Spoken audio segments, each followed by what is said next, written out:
শ্ৰদ্ধাৰ ৰাইজ যোৱা কেইটামান দিনত মই মহিলা উদ্যমিতা অভিযানৰ পুঁজি অসম জুৰি বিতৰণৰ কাৰ্যসূচীত জড়িত আছিলোঁ। ৭৩টা সমষ্টিত ইতিমধ্যে আমি এই পুঁজি বিতৰণ কৰিলোঁ আৰু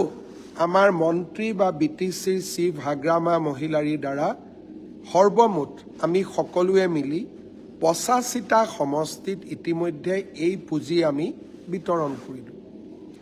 আমাৰ লক্ষ্য এটলিষ্ট মোৰ পৰা যিখিনি বিতৰণ হ'ব ৫ ফেব্ৰুৱাৰী তাৰিখৰ ভিতৰত আমি তাক সম্পূৰ্ণ কৰিম। বহুজনে মোক দুটা আঁচনিৰ বাবে প্ৰায়ে প্ৰশ্ন সুধি আছে যে এটি দুটি পাত এই আঁচনিটো কেতিয়া বিতৰণ কৰা হ'ব। দ্বিতীয়তে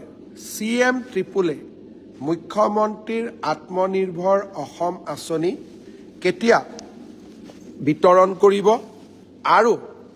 আমাৰ লগতে আৰু এটা প্ৰশ্ন মোক সুধি আছে যে গ্ৰেজুৱেট ল'ৰা ছোৱালীসকলক আমি যি এটা মাহেকীয়া স্কলাৰশ্বিপ দিবৰ কাৰণে মুখ্যমন্ত্ৰীৰ জীৱন প্ৰেৰণা আঁচনি আৰম্ভ কৰিছিলোঁ, সেই আঁচনি কেতিয়াৰ পৰা আৰম্ভ হ'ব। ৰিচাৰ্চ স্কলাৰসকলৰ বাবে আমি যি আঁচনি গ্ৰহণ কৰিছিলোঁ সেই আঁচনি কেতিয়াৰ পৰা আৰম্ভ হ'ব। মই এটা এটাকৈ আটাইকেইটা আঁচনিৰ বিষয়ে আপোনালোকক জনাব খুজিছোঁ। সকলোৱে ভাবিছে যে মই ক'ত আছোঁ, মই মোৰ কাৰ্যালয়ত আছোঁ আৰু সেইকাৰণে মই আপোনালোকক আজি মোৰ কাৰ্যালয়টো মই ধুনীয়াকৈ দেখুৱাব চেষ্টা কৰিম। আমাৰ এটি দুটি পাত যাৰ জৰিয়তে অসমৰ চাহ শ্ৰমিকসকলক ২০০ বছৰীয়া সফলভাৱে উদ্যোগটি পৰিচালনা কৰাৰ বাবে আমি অভিনন্দন জনাম। এই কাৰ্যসূচীটো আমি অহা ২৫ জানুৱাৰী তাৰিখৰ পৰা আৰম্ভ কৰিম। ডুমডুমাত সিদিনাখন মই থাকিম, অনুষ্ঠানটো মই আনুষ্ঠানিকভাৱে উদ্বোধন কৰিম। তাৰ পিছত মোৰ সতীৰ্থসকলে প্ৰতিখন বাগানলৈ গৈ এই আঁচনিখনৰ চেকসমূহ বিতৰণ কৰিব। মুখ্যমন্ত্ৰীৰ আত্মনিৰ্ভৰ অসম আঁচনি, এই আঁচনিখন কেতিয়াৰ পৰা আৰম্ভ হ'ব, যাৰ জৰিয়তে ৭৫,০০০ যুৱকে ২ লাখ টকাকৈ আত্মসংস্থাপনৰ সুবিধা পাব আৰু প্ৰথম কিস্তিত ১ লাখ টকা লাভ কৰিব। এই আঁচনিখন আমি ৬ ফেব্ৰুৱাৰী তাৰিখে গুৱাহাটীত আৰম্ভ কৰিম। তাৰ পৰা আমি প্ৰত্যেকটো অঞ্চললৈ গৈ, অঞ্চল মানে ডিব্ৰুগড় তিনিচুকীয়া মিলি এটা জেগা, শিৱসাগৰ চৰাইদেউ যোৰহাট মিলি এখন সভা, ৬ ফেব্ৰুৱাৰীৰ পৰা এই পুঁজি আমি বিতৰণ আৰম্ভ কৰিম আৰু ১৫ ফেব্ৰুৱাৰী তাৰিখৰ ভিতৰত আমি সামৰণি মাৰিম। ১০ ফেব্ৰুৱাৰী তাৰিখে আমি মুখ্যমন্ত্ৰীৰ জীৱন প্ৰেৰণা, যাৰ জৰিয়তে এই বছৰ গ্ৰেজুৱেট পাছ কৰা ষ্টুডেণ্টসকলক আমি সহায় কৰিম, এই আঁচনিখন আমি ১০ ফেব্ৰুৱাৰী তাৰিখে আৰম্ভ কৰিম আৰু প্ৰথম মাহৰ প্ৰথম কিস্তিৰ ধন সিদিনাখনে আমি যুৱক বন্ধু যুৱতী বন্ধুসকললৈকে মুকলি কৰিম। জীৱন অনুপ্ৰেৰণা ৰিচাৰ্চ স্কলাৰসকলক যি আমি এককালীন অনুদান আগবঢ়াম, সেই এককালীন অনুদানো আমি ১১ ফেব্ৰুৱাৰী তাৰিখে আমি আগবঢ়াম। আনহাতে আমাৰ আৰু এটা স্কিম আছে, ফাৰ্মাৰ প্ৰডিউচাৰ কোম্পানী FPC সকলকো আমি এটা উদগনিমূলক অনুদান আগবঢ়োৱাৰ বাবে ঘোষণা কৰিছিলোঁ।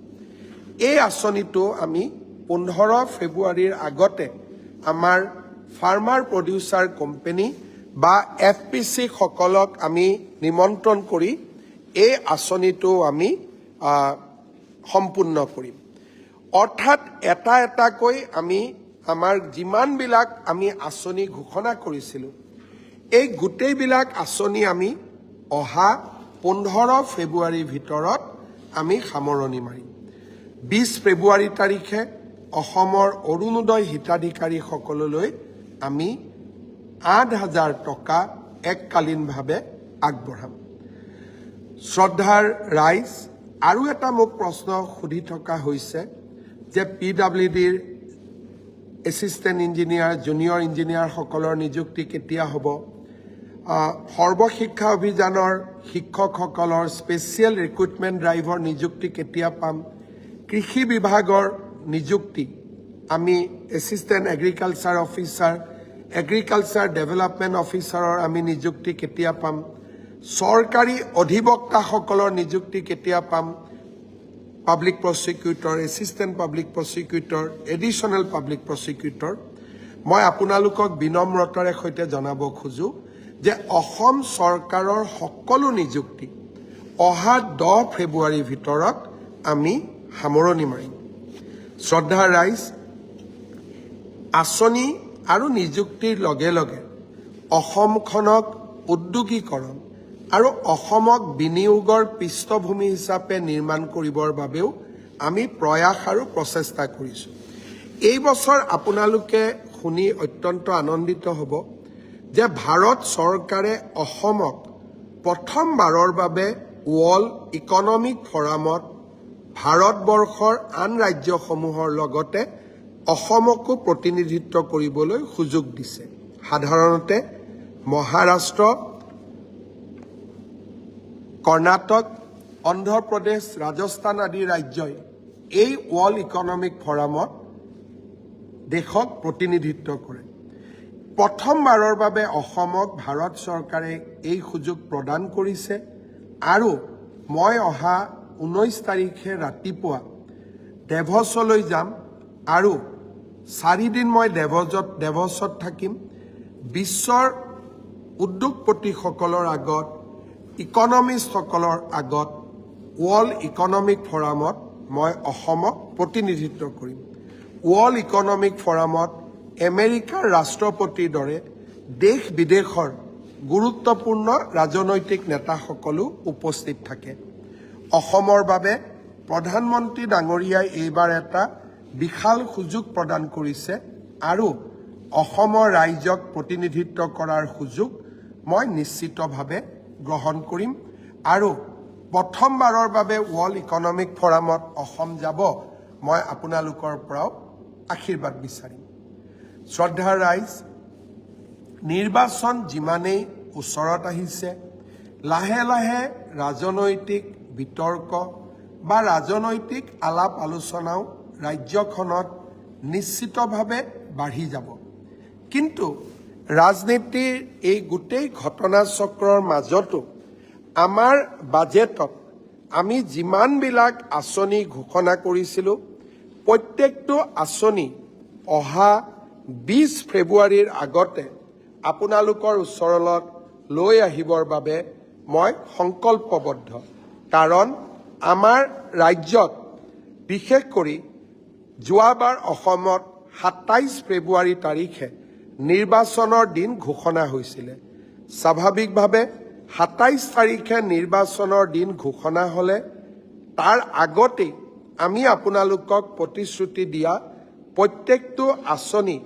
বাস্তৱত ৰূপায়িত কৰিব লাগিব আমি আমাৰ দায়িত্বসমূহ নিষ্ঠাৰে সৈতে পালন কৰিম ফেব্ৰুৱাৰী মাহত আমাৰ ৰাজ্যবাসীয়ে আৰু কেইবাটাও নতুন নতুন উপহাৰ লাভ কৰিব গুৱাহাটী উত্তৰ গুৱাহাটীৰ মাজত বহু প্ৰত্যাশিত কুমাৰ ভাস্কৰ বৰ্মা সেতু আমি ফেব্ৰুৱাৰী মাহত প্ৰধানমন্ত্ৰীৰ কৰকমলেৰে আমি উদ্বোধন কৰিম মই অন্তৰত এটা সাহস ৰাখিছোঁ যে ফেব্ৰুৱাৰী মাহৰ ভিতৰত চানমাৰী আৰু বামুণী মৈদাম নুনমাটি গুৱাহাটী ক্লাবৰ উৰণ সেতুখনো আমি ৰাইজৰ বাবে মুকলি কৰি দিয়াৰ বাবে আমি প্ৰচেষ্টা চলাই আছোঁ যোৰহাটৰ এটি ৰোডত আমি নিৰ্মাণ কৰি থকা উৰণীয়া সেতুখনো আমি 20 ফেব্ৰুৱাৰীৰ আগতে মুকলি কৰাৰ বাবে প্ৰচেষ্টা চলাই আছোঁ ডিফুৰ উৰণীয়া সেতুখনো আমি এই ফেব্ৰুৱাৰী মাহৰ ভিতৰতে মুকলি কৰি দিয়াৰ বাবে আমি প্ৰচেষ্টা চলাই আছোঁ ডিব্ৰুগড়ত আমি নিৰ্মাণ কৰা খনিকৰ ষ্টেডিয়ামৰ ফাৰ্ষ্ট ফেজ আৰু ডিব্ৰুগড়ত আমাৰ অসম বিধানসভাৰ দ্বিতীয় চৌহদ নিৰ্মাণ কৰাৰ যি আমাৰ এক বিশাল আঁচনি আছিলে তাকো অহা 30 তাৰিখে বাস্তৱত ৰূপায়ণ হ'বলৈ গৈ আছে। ভাৰতৰ গৃহমন্ত্ৰী অমিত শ্বাহ ডাঙৰীয়া অহা 30 জানুৱাৰী তাৰিখে ডিব্ৰুগড়লৈ আহিব আৰু ডিব্ৰুগড়ত আমাৰ অসম বিধানসভাৰ দ্বিতীয়টো চৌহদৰ তেখেতে আধাৰশিলা স্থাপন কৰিব। স্বাভাৱিকভাৱে সেইদিনাখনেই গৃহমন্ত্ৰী ডাঙৰীয়াই খনিকৰ ষ্টেডিয়ামৰ